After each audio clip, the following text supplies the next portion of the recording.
हाँ, जी, जी। क्वेश्चन भी था और उसपे अगर क्वेश्चन का रूप ना ले पाए तो चर्चा का रूप उस पर लिया जाए कि ऐसा क्या था कि जी। प्लेटो जैसे महान दार्शनिक ने राजतंत्र की वकालत की? हुँ। अब देखिए इसका क्वेश्चन का आंसर ये है कि प्लेटो ने यह माना है कि जब सरकारों का पतन होने लगता है, तब वे विकृत अवस्थाओं से गुजरते हुए अंत में अपने निकृष्टतम रूप में आ जाता है। प्लेटो के अनुसार राजतंत्र में जनता को सर्वाधिक सुख प्राप्त होता है, क्योंकि इसमें न्याय भावना से अनुप्राणित विवेक संपन्न दार्शनिक राजा शासन करता है। जबकि इसकी अपेक्षा लोकतंत्र में क्या होता है? अल्पतंत्र में दरिद्र जनता में तीव्र असंतोष और विद्रोह की भावना उत्पन्न होती है। फलतः वे सत्ता को अपने कब्जे में कर लोकतंत्र की स्थापना करते हैं। लोकतंत्र में सभी को स्वतंत्रता और समानता प्राप्त होती है। अतः अनुशासन और आज्ञा पालन का भाव लुप्त हो जाता है और जनता स्वतंत्रता का दुरुपयोग कर जनतंत्र ला देती है। यानी दूसरे शब्दों में अगर हम इसकी बात करें तो जो लोकतंत्र है इसमें एक फैक्टर आता है भीड़ तंत्र का। क्योंकि जितने भी प्रजातंत्र के विरोधी हैं वो ये तर्क देते हैं कि जनसाधारण प्रायः अशिक्षित, जाहिल और लापरवाह होते हैं, इसलिए उनके मत को अहमियत देने से भीड़ तंत्र को बढ़ावा मिलता है। परिणाम यह होता है कि गुणवत्ता की जगह परिमाण को प्राथमिकता दी जाती है। इसलिए मोहम्मद इकबाल ने भी कहा है, जमहूरियत एक तर्जे हुकूमत है जिसमें बंदों को गिना करते हैं, तोला नहीं करते। दूसरी एक फैक्टर है अकुशलता, इनइफिशियंसी। इस प्रणाली में सरकार को जनमत का राख देखकर काम करना पड़ता है और रुख को पता करने में समय लगता है। परिणाम यह होता है कि सरकार साहसपूर्ण निर्णय लेने से डरती है और काम धीरे धीरे होता है। अतः लोकतंत्रीय शासन प्रायः अकुशल सिद्ध होता है। तीसरा जो सबसे बड़ा फैक्टर है जिसको कि जो है प्लेटो ने भी जो है अंगीकृत किया है और बताया भी है, क्योंकि वो है आपका भ्रष्ट नेतृत्व, करप्ट लीडरशिप। क्योंकि आम जनता का राजनीतिक विवेक बहुत निम्न स्तर का होता है, इसलिए लोकतंत्र में नेता जनता की भावनाओं से खिलवाड़ करके वोट बटोर लेते हैं और फिर नारेबाजी की आड़ में अपने स्वार्थों को बढ़ावा देते हैं। भ्रष्ट राजनेता अनेक स्थानों या संस्थाओं के प्रभावशाली लोगों के साथ सौदेबाजी करके जनता को उल्लू बनाते हैं। राजनीतिक दलों में भी गुटबंदी को बढ़ावा मिलता है और सत्ता प्राप्त हो जाने पर ये दल प्रमुख पदों पर अपने चहेतों को बिठाकर भ्रष्टाचार को बढ़ावा देते हैं। कहने का तात्पर्य है कि इस तरह से जो है अगर हम लोकतंत्र की बात करें तो लोकतंत्र में क्योंकि भ्रष्ट नेतृत्व होता है और प्लस दूसरा फैक्टर एक ये भी है क्योंकि इसको 40 वर्ष की अवस्था में रिपब्लिक को लिखा गया था। और दूसरी तरफ अगर दिलाज को देखें तो दिलाज को जो है प्लेटो ने जो है 70 वर्ष की अवस्था में लिखा था। तो काफी कुछ जो ये समय अंतराल की घटनाएं घटी, तो इसमें कहीं ना कहीं इनको एक बार एहसास हुआ, जो इन्होंने वकालत की थी राजतंत्र को जो है लागू कर दिया जाए। रिपब्लिक में इन्होंने एक पूरी शिक्षा संरचना को बताया है, न्याय के सिद्धांत को भी जो है काफी अधिक मात्रा में बताया है, आदर्श राज्य की परिकल्पना को भी जो है बताया है। तो वहां पर इन्होंने ये भी बताया है कि लोकतंत्र क्योंकि भ्रष्ट है वो उसको भ्रष्टाचार की संज्ञा देते हैं, भ्रष्ट लोकतंत्र बताया है। और राजतंत्र को बढ़ावा इसलिए देते हैं क्योंकि इसमें एक दार्शनिक राजा होता है और दार्शनिक राजा अपने विवेक के अनुसार उन सभी चीजों को जो है अंगीकृत करते हुए शासन प्रणाली को सुचारू ढंग से चला सकता है लोकतंत्र की अपेक्षा। अब दूसरा फैक्टर ये है कि लोकतंत्र में जाहिर सी बात है लोगों का शासन होगा, लेकिन जरूरी नहीं है कि वे लोग जो है पढ़े लिखे हों और वो अच्छे जो है तर्क के साथ जो है अपने निर्णयों को ले सकें। इसी के बाद जब 70 साल की अवस्था में वो धीरे धीरे पहुंचे और जब दिलाज नामक ग्रंथ को उन्होंने रखा तो उसने जो है दार्शनिक राजा के ऊपर भी उन सभी पाबंदियों को लगा दिया जो कि दार्शनिक राजा कार्य को राजतंत्र के अंतर्गत बहुत अच्छे तरीके से कर रहा था। वो राजतंत्र के अंतर्गत जो है उन नियमों को बना रहा था, उनको लागू कर रहा था जो दूसरों लोगों के लिए लाभकारी सिद्ध होंगे और उन्हीं नियमों को जो है जनता के ऊपर लागू करने की कोशिश करता था। क्योंकि जनता के ऊपर तो लागू करने की कोशिश करता था, लेकिन क्या उसको जो है उसको उन नियमों से बांधने की आवश्यकता है? क्या उसको जो है उन नियमों को जो है पालन करना होगा? आज इन सभी चीजों को ध्यान में रखते हुए लास्ट में जो उन्होंने सरदार लिखा हुआ है उसमें जो है उन्होंने विवेक को सबसे अधिक ज्यादा प्रभावशाली माना है कि दार्शनिक राजा तो ठीक है, लेकिन दार्शनिक राजा के साथ विवेक होना चाहिए और विवेक को कहीं ना कहीं कानून के बंधन से भी जकड़ देना चाहिए कि वो कानून के अंतर्गत आकर के वो सारे नियमों का पालन करे जो उसके लिए जो है लागू किए गए हैं। अन्य दूसरे लोगों के लिए तो वो उसके लिए भी लागू किए गए। ऐसा मेरा मानना है और यही अभी हमने एनालिसिस किया है। सर आपने जैसे कल इसको डीमेरिट में बताया था कि वो राजतंत्र की वकालत करते हैं जो कि उचित नहीं है वर्तमान परिवेश में। और अगर इसको थोड़ा-सा मॉडिफ़ाई कर दिया जाए, जो उन्होंने जी। वकालत की, तो मेरे विचार से किसके राजतंत्र की वकालत की है? हाँ, वही कह रहे हैं। हाँ। आपने कहा था कि राजतंत्र की उन्होंने वकालत की है, जो वर्तमान परिप्रेक्ष्य में ठीक नहीं, लोकतंत्र ज़्यादा ठीक है। लेकिन अगर इस लोकतंत्र ठीक तो है, बस हम उस समय की बात कर रहे हैं प्लेटो के विचारों के अनुसार। अब ये वर्तमान में आप इसका उदाहरण देख लीजिए कि आप प्लेटो के विचार जो है तर्कसंगत हैं कि नहीं है। तो आज हम वर्तमान परिस्थितियों को देखें तो प्लेटो के विचार 100% तर्कसंगत है, क्योंकि कहीं ना कहीं देखिए जनता, अभी देखिए ग्राम प्रधानी के चुनाव हुए हैं, ताजा उदाहरण ले लेते हैं, तो ग्राम प्रधानी में जो है क्या हुआ कि पैसों को बांट दिया गया, आराम से जो है वोट खरीद लिए गए और बढ़िया जो है ग्राम प्रधान नियुक्त तो कर दिया गया। यद्यपि कि वो भ्रष्टाचार से जुड़ा हुआ है, 100% वो गांव का विकास नहीं करेगा, लेकिन क्या है भ्रष्टाचारी तो है। एक्सक्यूज़ मी सर, सर थोड़ा ब्रीफ में सेंटेंस का प्रयोग करते हैं, समय कम है। तो जी। सर क्या हमें चाहिए कि हम फिर से राजतंत्र लिया है? नहीं, राजतंत्र तो उन्होंने कहा है वहां पर दार्शनिक राजा का प्रभुत्व सर्वसंपन्न होगा। अब दार्शनिक राजा कौन होगा? तो दार्शनिक राजा जो है उन सभी शिक्षाओं को पार करके जो कि उन्होंने जो है बताए हुए हैं चरल, जैसे उत्पादन है, सर सैनिक वर्ग है, आज इन सभी चीजों को पार करते हुए एक्सक्यूज़ आएगा, तब वो एक आदर्श राजा, दार्शनिक राजा बनेगा। मी सर, सर ब्रीफली बताइए, बहुत ब्रीफली बताइए कि क्या ऐसा किया जाना चाहिए कि नहीं? बस इतना। अच्छा, क्या ऐसा किया जाना चाहिए कि मतलब राजतंत्र है कि लोकतंत्र है? हाँ, क्या राजतंत्र की व्यवस्था फिर से की जानी चाहिए? हाँ, राजतंत्र की व्यवस्था तो की जानी चाहिए, लेकिन फिर वही चीज है कि ना कहीं ना कहीं राजतंत्र भी जो है इतना अधिक सफल नहीं हो पा रहा है, उसमें भी कहीं ना कहीं कमियां हैं। कमियां ये हैं कि लोग, जब राजतंत्र होगा तो केवल एक ही परिवार के लोगों का वर्चस्व होगा, और वर्चस्व वो केवल अपने फायदे की ही बात करेगा। भाई भतीजावाद को सबसे अधिक ज्यादा बढ़ावा भी इसमें मिलेगा।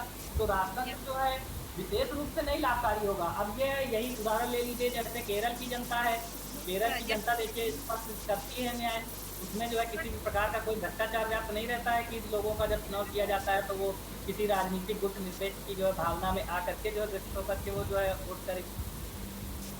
एक्सक्यूज़ मी सर, आप बहुत अच्छा बता दूँ। अब इसे मैं वार्ता के रूप में ले आती हूँ कि आपने क्वेश्चन का आंसर बहुत अच्छा दिया। जी देखिए जी। सर मेरे विचार से जो उन्होंने राजतंत्र की वकालत की, अगर उसे मॉडिफ़ाई किया जाए नवीन रूप में, यह निश्चित किया जाए, जैसे अभी क्या है, कोई भी व्यक्ति नेता बनने के लिए अगर सीट पा जाता है, खड़ा हो जाता है। तो जी जी। उनके जो विचार थे उनके अनुसार योग्यता कुछ निर्धारित की जाए और उसका जो मापदंड है वो निश्चित किया जाए। उसी के अनुसार नेताओं को भर्ती किया जाए। जैसे शिक्षा मंत्री हैं तो शिक्षा के क्षेत्र में अच्छे से हों, अच्छी जानकारी हो, तब वो अगर नेता बनते हैं तो वो वही राजतंत्र वाला हाल होगा जो वो चाहते थे कि राजा दार्शनिक हो, राजा पढ़ा लिखा हो, शिक्षित हो। सबको शिक्षा भाई नहीं दी जा सकती, ये सत्य बात है। क्योंकि अगर सब पढ़ेंगे, जो इसमें कोई गलत बात नहीं है, अगर सब उच्च इसीलिए उन्होंने शिक्षा, दास प्रथा का जो है विरोध भी किया था, दास प्रथा वालों से, हाँ दास सुनिए, प्रथा का विरोध किया था। जी सुनिए, अगर सभी लोग उच्च शिक्षा पढ़ेंगे तो पहले तो एक बात ये मेन है, पहले आप बेसिक शिक्षा सबकी तैयार कीजिए। बेसिक बिल्कुल। शिक्षा जब आप तैयार ही नहीं किए हैं तो उच्च शिक्षा की कल्पना नहीं की जा सकती। इसलिए उन्होंने जो फैक्ट है उसको पकड़ा कि हम सभी को हम शिक्षित नहीं कर सकते, लेकिन जो शासन कर रहा है कम उसको से कम उच्च वो तो शिक्षा। शिक्षित होना चाहिए। तो जी सर मैं ये चाहती हूँ कि अगर प्लेटो को जो हमारे कोर्स में रखा गया है, शायद इसका उद्देश्य यही है कि उनके उन विचारों को मॉडिफाई करके अपने वर्तमान परिप्रेक्ष्य में अप्लाई किया जाए, जिससे जो उन्होंने कल्पना की थी आदर्श राज्य की, वास्तव में ऐसा हो सकेगा। जैसे कि गिने चुने, अपने यहाँ पे गिने चुने न्यायाधीश ही करप्ट है, ऐसा हाँ, कुछ ऐसा कुछ कुछ संदर्भों में ले सकते हैं, लेकिन सभी लोग नहीं करप्ट कहे जा सकते हैं ना। अगर सभी लोग करप्ट कहे जाएंगे तो फिर न्याय की जो संभावना है, यानी कि न्याय प्राप्त करने की जो स्वतंत्रता है, वो फिर कहीं ना कहीं बाधित हो जाएगी संवैधानिक रूप से।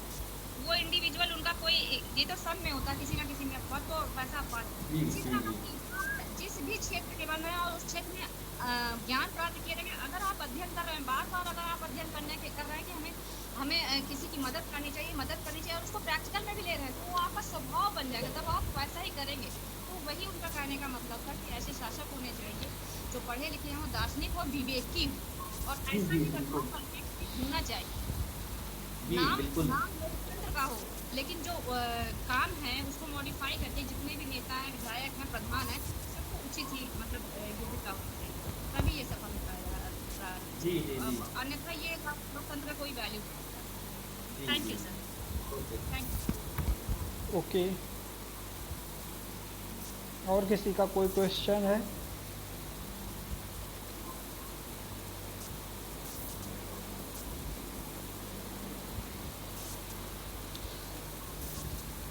क्वेश्चन किसी का?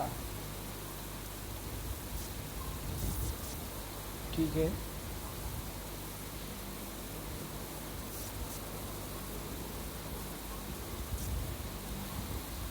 ओके, फिर आगे बढ़ते हैं। थोड़ा फीडबैक मैं भी बता दूं।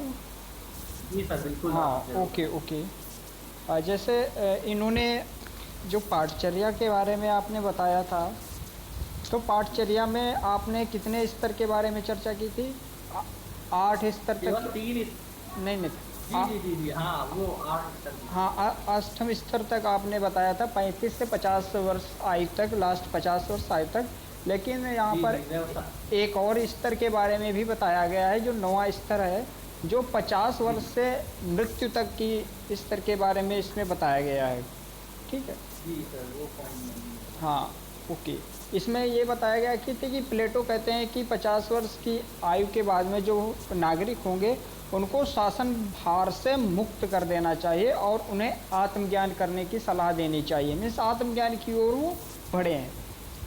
और इसके बाद में वो तर्कशास्त्र है, अध्यात्म शास्त्र है, इनके अध्ययन पर यहाँ पर इन्होंने बल दिया था। मीन्स ये अध्यात्म शास्त्र की जो शिक्षा होगी वो उनके अनुसार मृत्यु पर्यंत तक चलती रहेगी।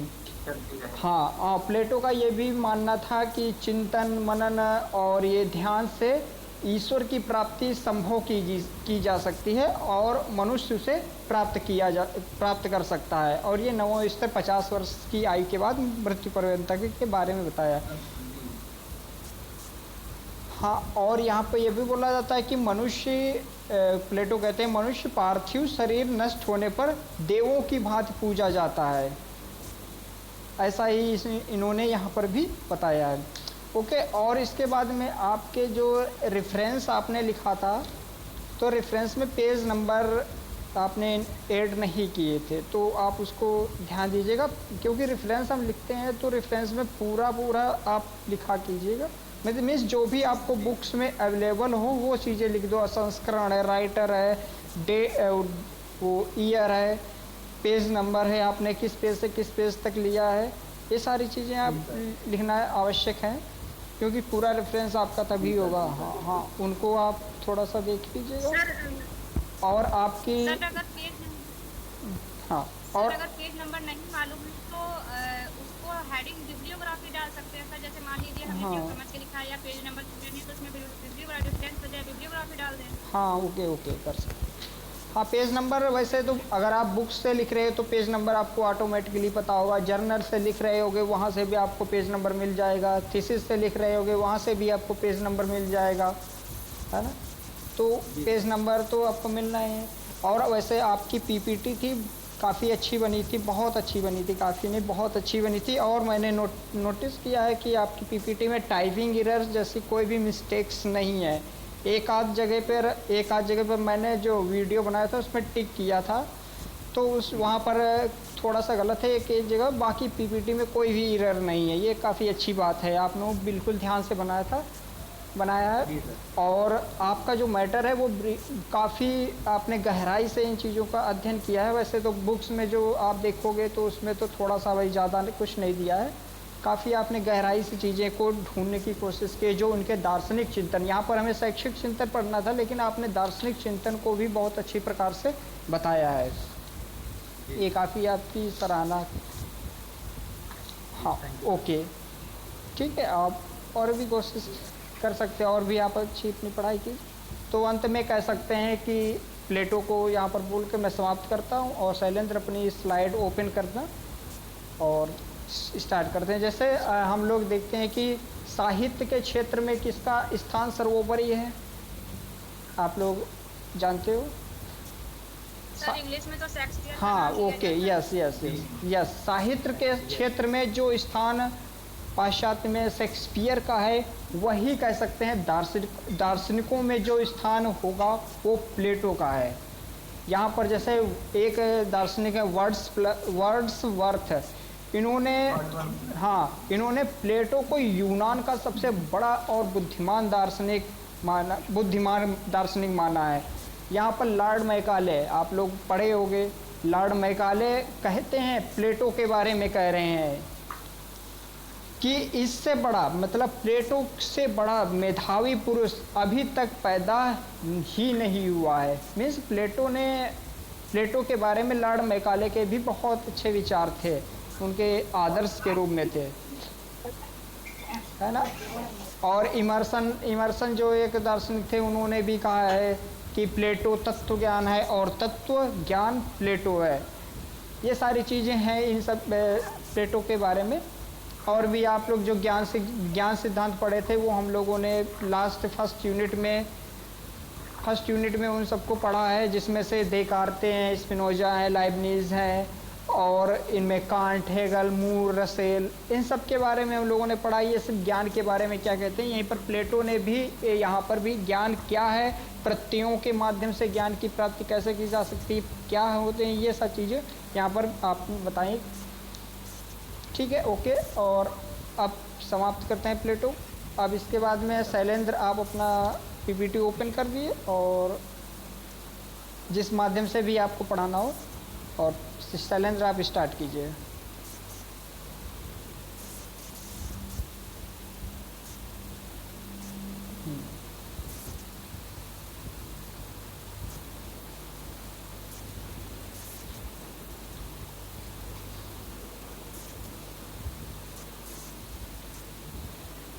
शैलेंद्र जी अपने आप को पहले अनम्यूट कर लीजिए।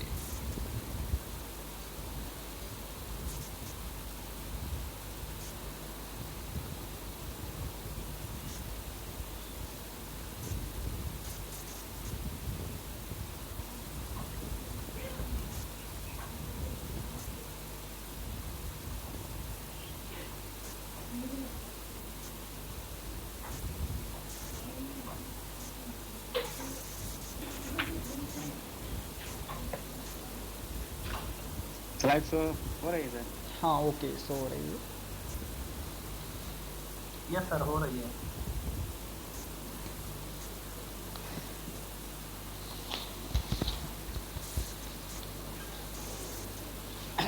हाँ, एक मिनट पहले मैं थोड़ा स्टार्ट कर दूं, फिर आप लोग आप बताइएगा।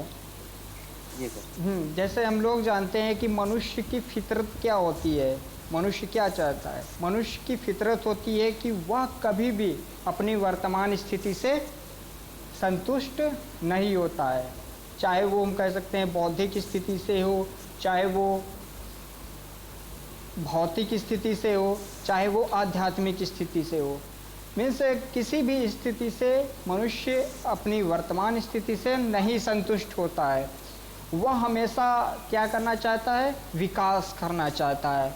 और कहते हैं कि संतुष्ट कभी भी होना भी नहीं चाहिए, क्योंकि जो संतुष्ट है, संतुष्ट अगर आप नहीं होगे, असंतुष्टि रहेगी, तो आपको या मानव को आगे बढ़ने की प्रेरणा देता है। इसी के संदर्भ में हम यहाँ पर पढ़ेंगे महर्षि अरविंदो का जो पूर्ण योग है वो क्या है।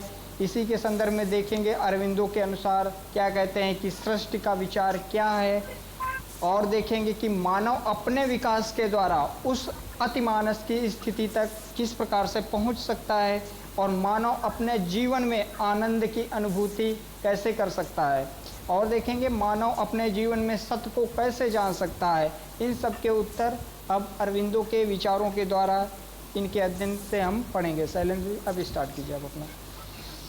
Okay sir. ठीक है। जैसा कि हम लोग कुछ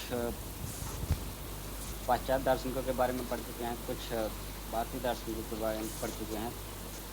भारतीय दार्शनिकों में एक हैं अरविंदो घोष, इनके बारे में आज हम लोग चर्चा करेंगे। जैसा कि इनका कहीं कहीं पर नाम जो है श्री अरविंदो मिलता है, कहीं कहीं पर अरविंदो घोष। बाकी हमारे जो भारतीय दार्शनिकों के सम्राट कहे जाते हैं अरविंदो घोष जी। इनको कहने के इनको जो भारतीय दार्शनिकों के सम्राट कहा है, इनका नाम है रोमा और रोलन ने इनको ये उपाधि दी थी। और ये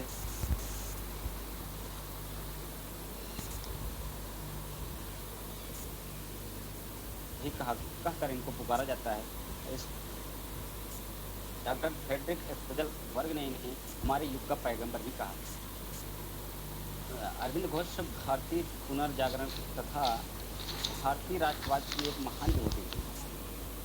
इनकी रचनाओं में हम भारत की नवीन और उदीयमान आत्मा की घनीभूत सार देखने को मिलता है।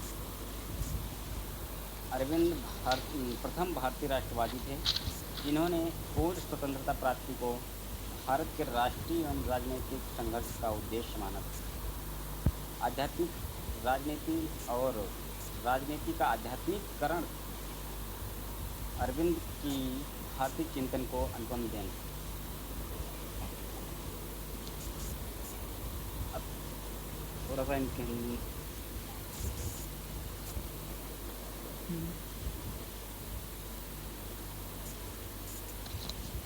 जीवन परिचय के बारे में देखते हैं। प्रारंभिक जीवन इनका कैसा रहा।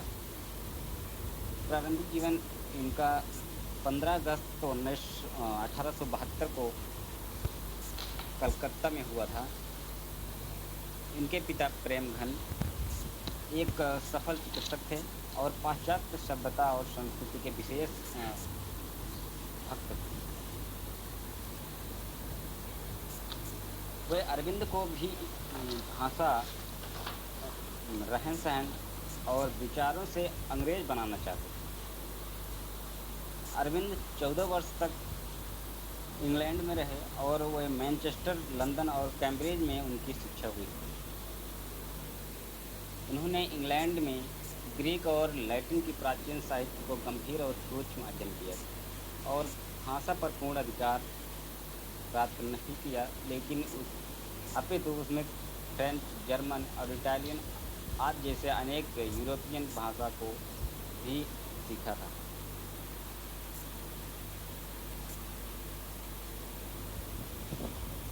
1890 में इन्होंने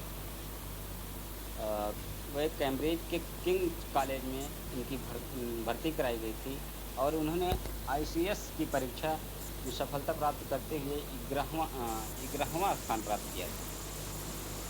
वे परीक्षा में प्राच्य भाषाओं में उनके सर्वोच्च अंक थे। वे कैम्ब्रिज के टाइपास का प्रथम श्रेणी में उत्तीर्ण किया था। इस परीक्षा में उन्हें 2 वर्ष लगे थे और CS की परीक्षा उत्तीर्ण हो गए थे और उन्हें अंग्रेजी जो दास्ता थी वो स्वीकार नहीं थी, जिसकी वजह से वो बड़ी चालाकी से वे घुड़सवारी में वे परीक्षा में अनुत्तीर्ण हो गए। डॉक्टर कृष्ण घन घोष पहले तो भारतीय प्रभाव के आलोचक थे, किंतु बाद में उनका दृष्टिकोण बदल गया और वे पुत्र के नाम से भेजे गए अपने पत्रों और बंगाली नामक अंग्रेजी अखबार के विवरणों को पुत्र के पास भेजकर उन्हें अरविंद का ध्यान जो है वो देश की राजनीति की ओर आकृष्ट कर लिया।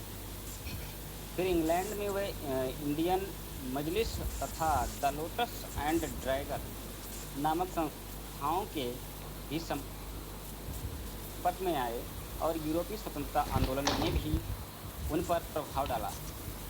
आयरलैंड के प्रसिद्ध राष्ट्रीय आंदोलनकारी नेता पार्लेन के विचारों के ये प्रशंसक थे।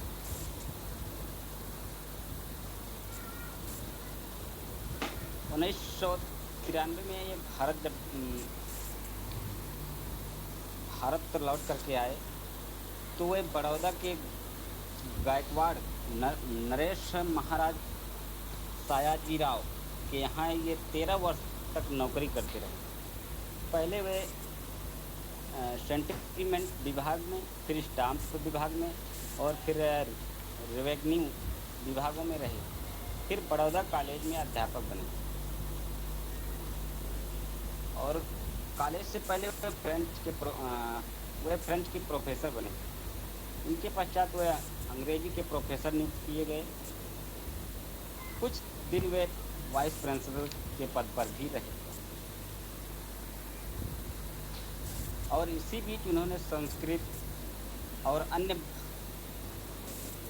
भाषाओं को सीखकर अपने भावी जीवन की तैयारी की। 1905 में ये जब भारत और बंगाल का विभाजन हुआ था तो अरविंद जी ने नौकरी से त्याग पत्र दे दिया था और वे राजनीति के क्षेत्र में कूद पड़े थे।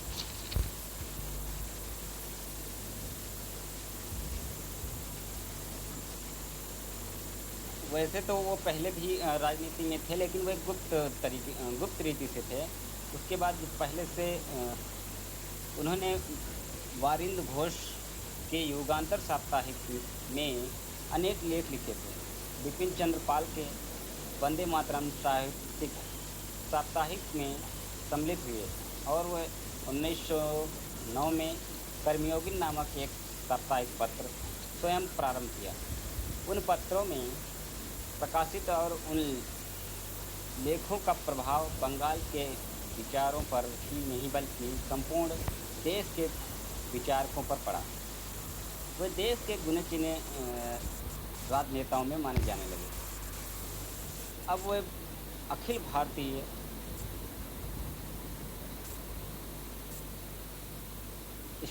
स्टार जो है नेता हो चुके थे और वे गरम दल के उस समय के अगुआ भी थे। वे गरम दल के समर्थक बन चुके थे पूरी तरह से और 1906 में उन्होंने सूरत में कांग्रेस अधिवेशन के समय गरम दल की ही विजय हुई और फिर मुजफ्फरपुर के जिला जज श्री किंग्सफोर्ड की गाड़ी पर 10 अप्रैल सन 1908 में एक बम फेंका गया जिसमें किंग्सफोर्ड नहीं पर प्रिंगल कैनेडी की पत्नी और उनकी पुत्री की मृत्यु हो गई। इस केस में वे 4 मई सन 1908 को श्री अरविंद जी को गिरफ्तार कर लिया गया और वे अलीपुर जेल में रखा गया।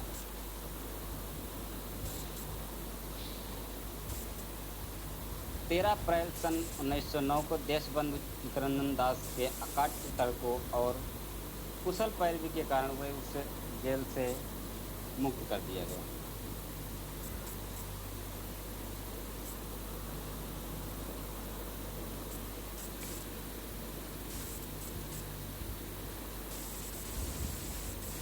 इसके बाद अरविंद जी सक्रिय राजनीति से अलग हो गए।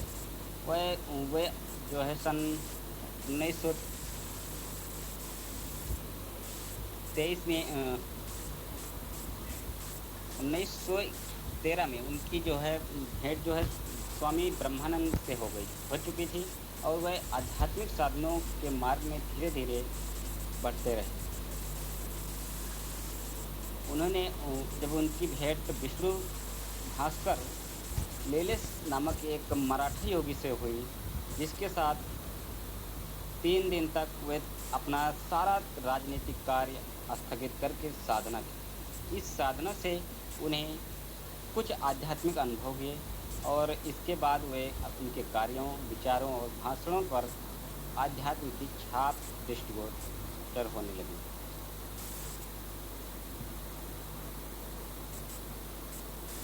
इसके बाद इन्होंने कर्मयोगिन जो साप्ताहिक पत्रिका चल रही थी उसके बंद करके वे चंद्रनगर चले गए और वहाँ वे 4 अप्रैल सन 1910 को पांडिचेरी पहुँचे। कर्मयोगिन में उन्होंने देश के नाम एक खुला पत्र लिखा था जिसके आधार पर उन पर मुकदमा भी चलाया गया, किंतु पांडिचेरी चले जाने के कारण उनके विरुद्ध कुछ किया नहीं जा सका क्योंकि वह क्षेत्र फ्रांसीसियों के अधिकार में था और पांडिचेरी से फिर उन्होंने राजनीति में कभी प्रवेश नहीं किया। उनसे 2 बार कांग्रेस का अध्यक्ष होने के लिए कहा गया और लाला लाजपत राय देशबंधु चित्तरंजन दास ने अनेक नेताओं ने उनसे राजनीति में वापस आने के लिए बहुत आग्रह किया था, लेकिन वे उनका ध्यान जो है आध्यात्म की ओर लग गया था, जिसकी वजह से वह फिर से राजनीति में आना नहीं चाहते थे।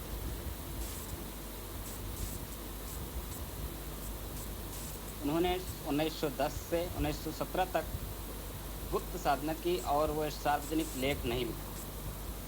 सन 1914 में वे आर्य नामक मासिक पत्र का प्रकाशन आरंभ किया और इसी में श्री अरविंद के प्रमुख ग्रंथ धारावाहिक के रूप में प्रकाशित हुए। 1921 में यह पत्र बंद हो गया। पांडिचेरी में श्री अरविंद के साथ अनेक साधक रहने लगे और सन 1926 में अरविंद आश्रम की स्थापना की और पांडिचेरी में श्री अरविंद ने 40 वर्ष तक सर्वांग योग की साधना करते रहे।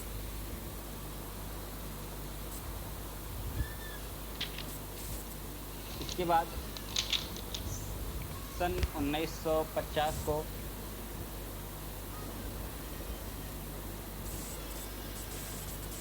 ईस्वी में श्री अरविंद का स्वर्गवास हो चुका था। वे इसके बाद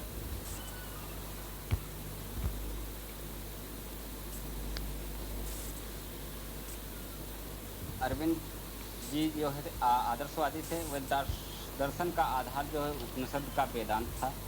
वे जीवन में आध्यात्मिक साधना, योग, ब्रह्मचर्य में विशेष महत्व देते हुए विकास का सिद्धांत पर विकास करते थे। उन्होंने बताया था कि विकास केवल एक ही है और वह संसार में व्यापक दिव्य शक्ति अथवा पूर्ण एवं अखंड चेतना को प्राप्त करते हैं। उनका विश्वास था कि यह क्रम जो है निरंतर चलता ही रहता है और इस विकास की क्रम को ऐसी स्थिति की आती है जब मानव अति मानसिक स्तर को प्राप्त करके स्वयं अति मानव बन जाता है। इस स्तर पर वह पहुँच करके मानव ज्ञान और अधिक और तथा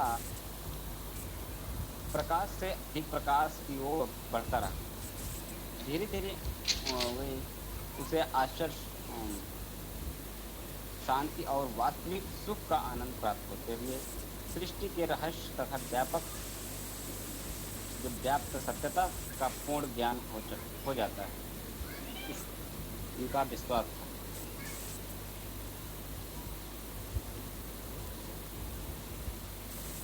अब थोड़ा सा हम देखते हैं उनके शिक्षक जो शैक्षिक दर्शन है। उन्होंने शिक्षा दर्शन के बारे में बताया कि जो वर्तमान युग के सर्वोत्कृष्ट साधक हैं और भारतीय ऋषि परंपरा की उज्जवल कड़ी है। इनका मानना था कि दर्शन उपनिषदों के दर्शन से समक्ष है और वह भाष्यकार नहीं थे, वह स्वयं उपनिषदिक थे, सत्य की दृष्टा थे। वह उनका जो महान ग्रंथ था लाइफ डिवाइन में वह सत्य के साक्षात्कार का वर्णन किया। वह यह बताते हैं कि जो ब्रह्म है संसार में है और संसार से परे भी है, जिसे दर्शन में ब्रह्मा कहा जाता है। उसे ही धर्म में ईश्वर कहा जाता है और ईश्वर सृष्टि पालनकर्ता या संहारक है। ईश्वर सृष्टि का सार है, पूर्ण मुक्त और सनातन और सर्वात्मा है। वह परम पुरुष है और वह ब्रह्मा निरपेक्ष सत्ता है, किंतु अंततः दोनों एक, ईश्वर प्रकट है और ब्रह्मा अप्रकट है। उन्होंने बताया कि विश्व जो है ब्रह्म की लीला है, शिव के उन्मुक्त नृत्य हैं, माया नहीं। असीम शक्ति की गति का परिणाम है। संसार की सृष्टि करने वाली शक्ति चित्त है। वह चेतन शक्ति शुद्ध सत्ता का भाग है, अतः सर्वोच्च शक्ति और गतिशील भी है और स्थिर भी है। चेतना शक्ति को अरविंद ने माता कहा है और माता देवत्व है, सृजनकर्ता तत्व है और माता परम तत्व है। संसार और जीवन इन तीनों शक्तियों के अवतरित होती है। अरविंद जी कहते हैं कि मानवता, विश्वात्मा या परमात्मा ये तीनों ही परम सत्य है। यही विश्व की सच्चिदानंद की लीला है।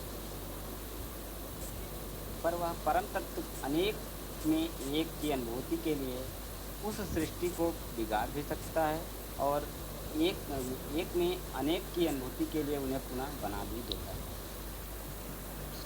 वह परम शक्ति केवल आनंद के लिए ऐसा करती है।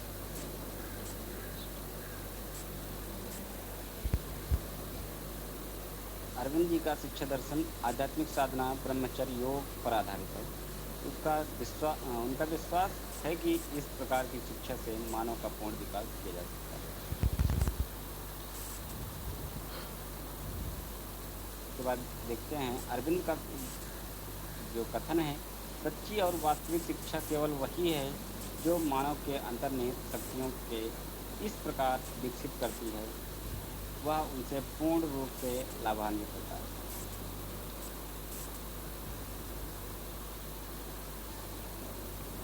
उन्होंने बताया कि जो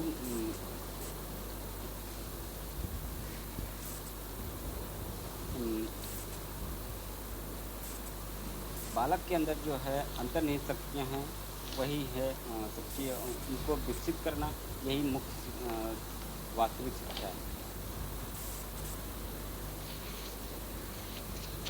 उन्हें बताया कि बालक के अंदर जो है सत, चित्त, शक्ति, आनंद, अधिमानस, मानव प्राण, जड़त्व आदि ऐसे और आरोही क्रम और अवरोही क्रम में इस प्रकार है। अवरोही क्रम में बताया कि उन्होंने जड़त्व, प्राण, मानस, अधिमानस, आनंद, चित्त, शक्ति और सत्य, इस प्रकार उन्होंने बताया कि जो है जीव की आत्मा सदा ज्ञान सदा सुसुप्त अवस्था में गुप्त रहता है। तो इन्होंने जो आधार बताए शिक्षा के मुख्य 4 अंतःकरण की 4 मुख्य संरचना बताई है। इसमें पहला है चित्त। चित्त के बारे में थोड़ा सा जानते हैं। चित्त स्वाभाविक आदतों और संस्कारों का समुच्चय को चित्त कहते हैं।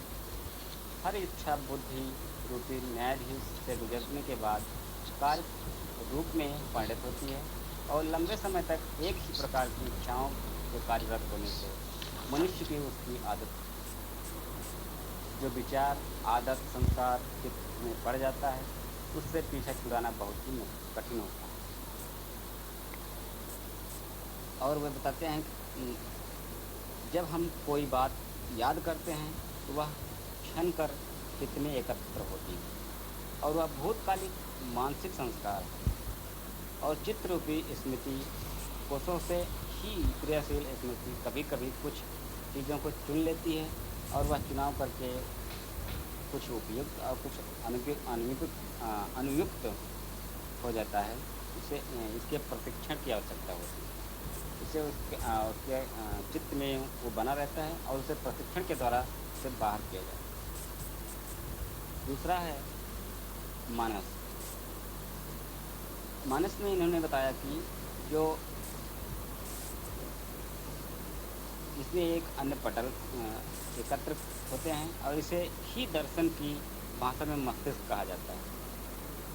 इसका कार्य ज्ञानेंद्रियों के प्रत्ययों को ग्रहण करना होता है और उससे विचारों में जो परिणत करना है, जैसे शब्द हुआ, स्पर्श, रूप, रस, गंध संबंधी सूचनाएं या ज्ञानेंद्रियों से जो प्राप्त होती हैं, इन सब सूचनाओं को विचारों में परिणत कर देता है और मस्तिष्क का काम, मस्तिष्क स्वयं ही प्रत्ययों और प्रतिमाओं को ग्रहण कर लेता है।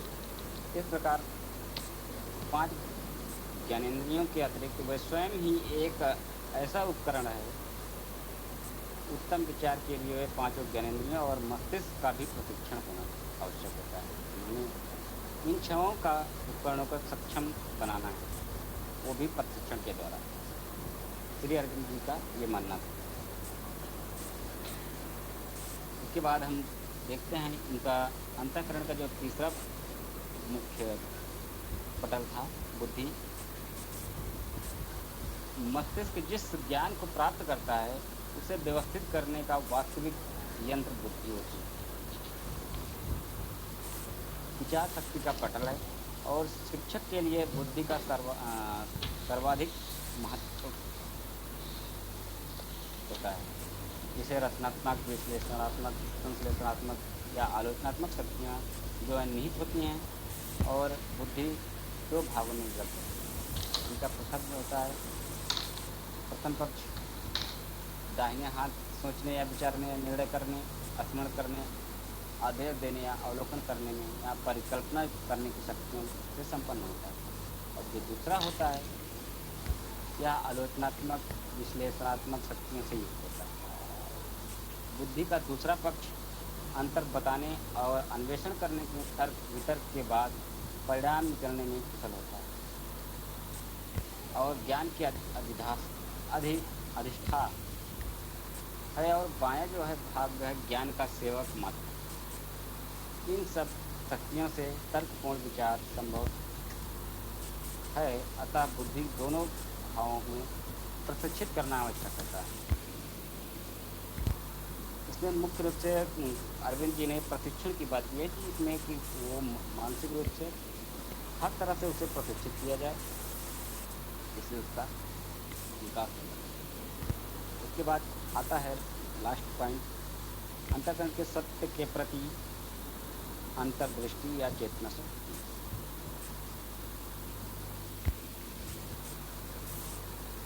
चेतना शक्ति की बात करते हैं, जैसे कुछ जीवधारियों में स्वयं के लिए और स्वयं के और अपने आसपास के वातावरण के तत्वों को बोध करा होने और उन्हें समझने तथा उनकी बातों का मूल्यांकन करने की शक्ति का नाम ही जो है चेतना शक्ति है। इसे विज्ञान के अनुसार हम देख सकते हैं, चेतना वह अनुभूति है जो मनुष्य मस्तिष्क में पहुँचने वाले अभिगामी आवेगों से उत्पन्न होती है और इन आवेगों का अर्थ होता है तुरंत अथवा बाद में लगाया जाता है।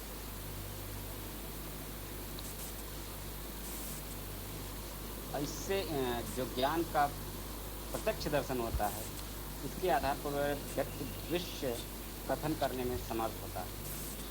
मस्तिष्क की यह शक्ति अभी पूर्णता को नहीं प्राप्त कर सकती और वह विकास की अवस्था में होती है, किंतु मानव जो है अंतःकरण में यह शक्ति है कि वह अवश्य ही इस दुर्लभ शक्ति का विकास किया जाए कि मानवता की समस्याओं का समाधान मिल सके और मानव की तार्किक बुद्धि और उनकी चंचलता और पक्षपात की पूर्णता से के कारण जो शक्ति को विकृत कर देती है। इस शक्ति के विकास में अभी तक बहुत कम ध्यान दिया गया है और अतः शिक्षकों को इस ओर ध्यान देने की आवश्यकता है।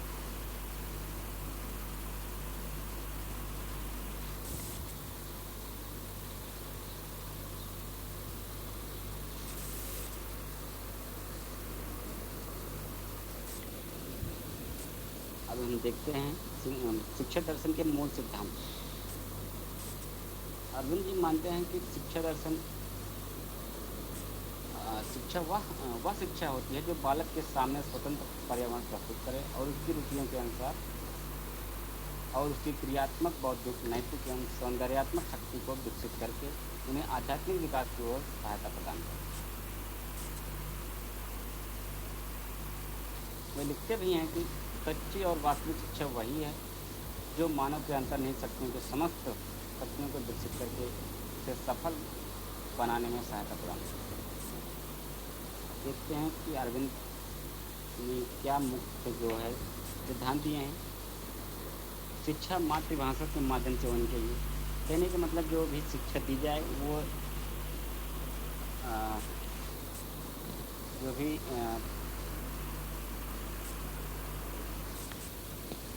इस देश में जहाँ अलग अलग लोग रहते हैं, अलग अलग राज्य के रहते हैं, जैसे जो भी भाषाएं बोली जा रही हैं उसी आधार उन्हीं भाषाओं में शिक्षा उनको दी जाए, जिससे कि जब वो मातृभाषा के माध्यम से सीखेंगे तो जल्दी से उन्हें सीख पाएंगे। और शिक्षा जो है बाल केंद्रित होनी चाहिए। शिक्षा ऐसी नहीं होनी चाहिए कि बालक से हट करके हो, तो बालक की पूर्ण रूप से केंद्रित करके उसको बालक की क्या आवश्यकता है, क्या समस्याएं हैं, उनको जान करके उसको प्रशिक्षित करना चाहिए। इसके बाद शिक्षा बालक के मनोवृत्तियों और मनोवैज्ञानिक परिस्थितियों के अनुसार होनी चाहिए। कहने का मतलब बालक जो है उनकी मनोवृत्तियों को हम परख करके उसे मनोवैज्ञानिक परिस्थिति के अनुसार उसे मतलब आगे बढ़ने के लिए प्रेरित किया जाए। अगला पॉइंट है शिक्षक को बालक में छिपी हुई शक्तियों का विकास होना चाहिए।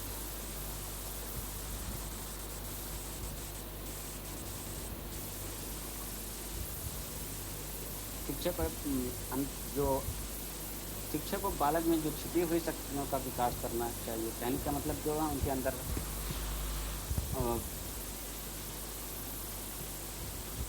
अंतर्निहित शक्तियाँ हैं, उनको प्रशिक्षण के द्वारा उसे शिक्षा के द्वारा उसे विकास करने की आवश्यकता है। शिक्षक को बालक की शारीरिक शुद्धि करना चाहिए। जब बालक शुद्ध होगा पूरी तरह से तो उसके दिमाग स्वच्छ होंगे और अच्छे विचार होंगे तो वो आगे बढ़ने में सफलता मिलेगी, वो और भी आगे अच्छे से बढ़ सकेगा। उसके बाद शिक्षक को चेतना का विकास करना चाहिए। बालक के अंदर जो चेतना शक्ति है उसका पूर्ण रूप से विकास करना चाहिए, ये श्री अरविंद जी ने बताया है। उसके बाद शिक्षक को मानव के अंतःकरण का विकास करना चाहिए। इसके बाद शिक्षक के ज्ञानेंद्रियों को प्रशिक्षित करना चाहिए। उनके 5 जो ज्ञानेंद्रियां हैं उनको पूर्ण रूप से प्रशिक्षित करना चाहिए, जिससे वो जल्दी से विकास की ओर अग्रसर हो सके। शिक्षा का आधार उन्होंने बताया कि जो शिक्षा का आधार होना चाहिए वो ब्रह्मचर्य होना चाहिए, पूर्ण रूप से ब्रह्मचारी होना चाहिए, जिससे कि वो शिक्षक ग्रहण करने में और भी बेहतर ढंग से कर सके। और शिक्षा का जो विषय हो वो बहुत ही रोचक हो, क्योंकि ऐसा विषय नहीं होना चाहिए जिससे कि बच्चा जो है बोर हो जाए और वह उसके पढ़ने में मन ना लगे। शिक्षक को बालक के समस्त शक्तियों का विकास करके उसे पूर्ण मानव बनाने की ओर अग्रसर हो सके। जैसे उन्होंने बताया कि जो वही बालक के अंदर जो समस्त शक्तियाँ हैं उसे पूर्ण रूप से विकास करके उसे पूर्ण मानव बनाना चाहिए। और शिक्षक के धार्मिक पुत्र अवश्य होने चाहिए, वरन भ्रष्टाचार से लोग। कहने का मतलब ये बताया कि जो भी शिक्षा हो वो धार्मिक स्तर पर हो, जिससे कि वो सत्य और ज्ञान, अच्छे विचार उनके दिमाग में आए और वो विकास की ओर अग्रसर हो। अगर ऐसा नहीं किया जाएगा तो वो भ्रष्टाचार की ओर बढ़ेंगे।